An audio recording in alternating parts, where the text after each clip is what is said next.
panelists, Dr. Ashok Vaseashta is the director of the Institute for Advanced Sciences Convergence and at the International Clean Water Institute at Norwich University.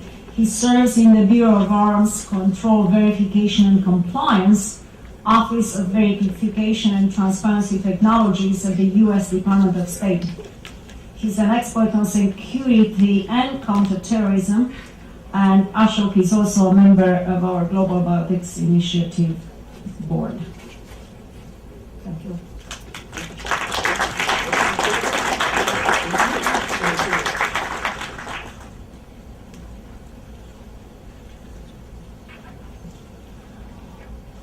Good evening.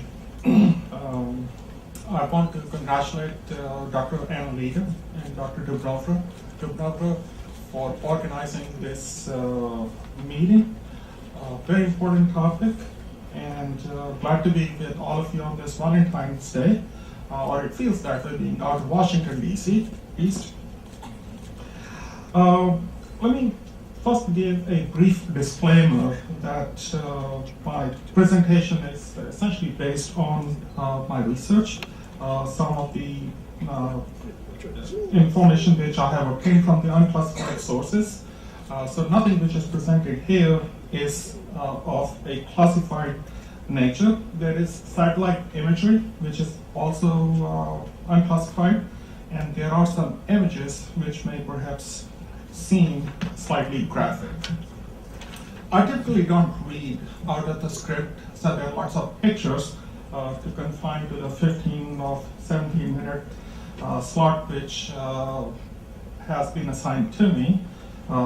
So this is the only slide which I will perhaps read. This is to complement the previous speaker, and also to sort of give you an outline of a slight paradigm shift. What previous speakers have discussed is about the organ trafficking. What I do for the living is counterterrorism, and what I wanted to do was, by way of looking for a topic, is to create a nexus between these two topics.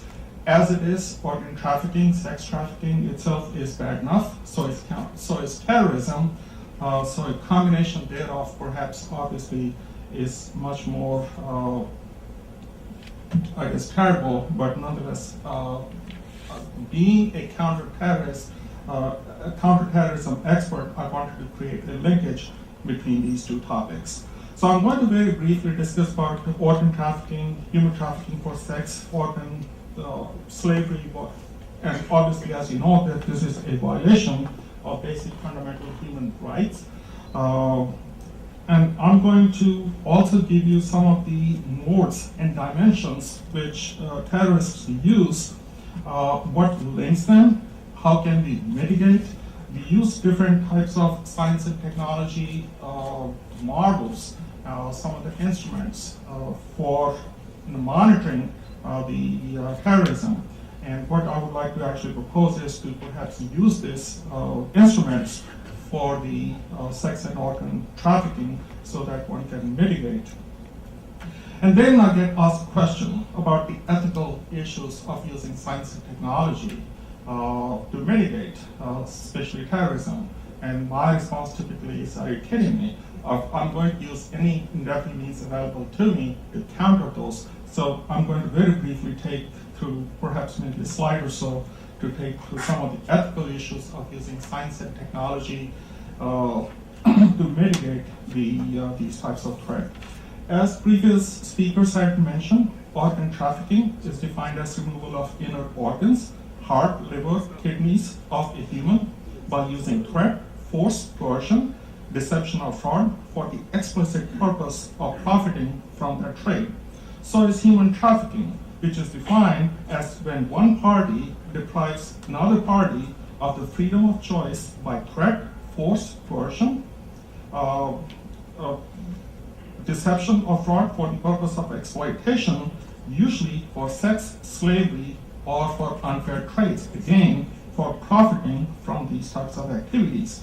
However, for terrorism, there is no legal definition. And if you go through Wikipedia and different other literature, This is a systematic use of terror, often violent, as a means of coercion. Terrorism, as mentioned, has no legal binding or criminal prosecution, and perhaps that is the reason we use enemy combatant whenever there is a commission of terrorism.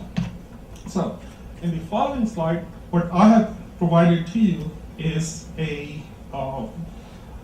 some of the top 50 crimes and the profit which arises out of that. As you see, number 9 is the human trafficking, which creates quite a bit of revenue.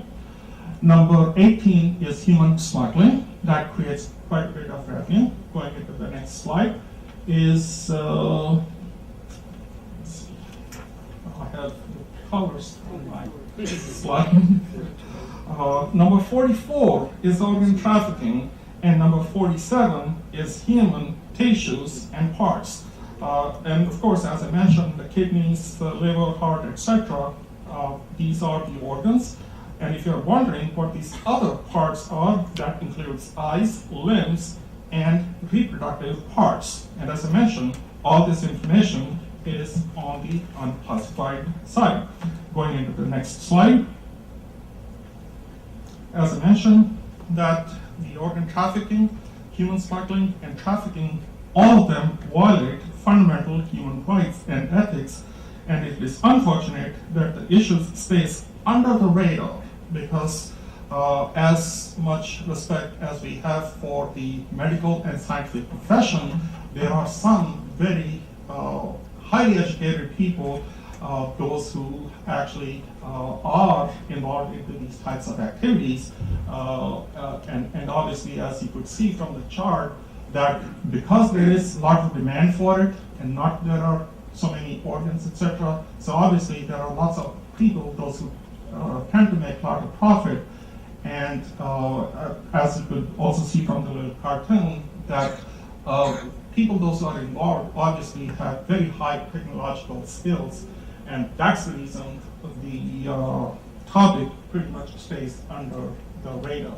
And this phenomenon, if I could be so bold to say, that this can be equated to genocide or neo-cannibalism. This is, again, a trade which is dominated by mafias and rogue traders. That there is definitely a connection between the terrorism and the human trafficking and organ trade, as is seen by some of the literature, which, as again, I must emphasize, comes from the unclassified side. Simply indicating that the arrest shows terror groups growing dependence on organized crime for funding. KLA, which I'm sure all of you, perhaps the previous speaker had indicated as well, they were known to have links with Al-Qaeda as early as 1990.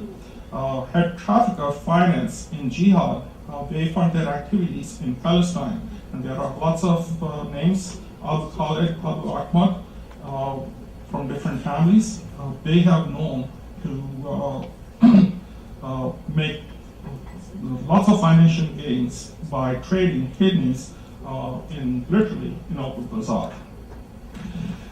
Going to the next slide, this is the famous case which I'm sure all of you are aware of, coming from KLA, as I mentioned, that they had since early 1990s linked with the Al-Qaeda, which obviously indicates that there is a finite link between the funding or the finances which these people derive from these types of sources. And this comes from Washington Times. The Kosovo Liberation Army fighters, they were trained in the camps of terrorist organization. According to Council of Foreign Relations, the army was receiving profit from selling drugs and organs. Thank you so much for your attention.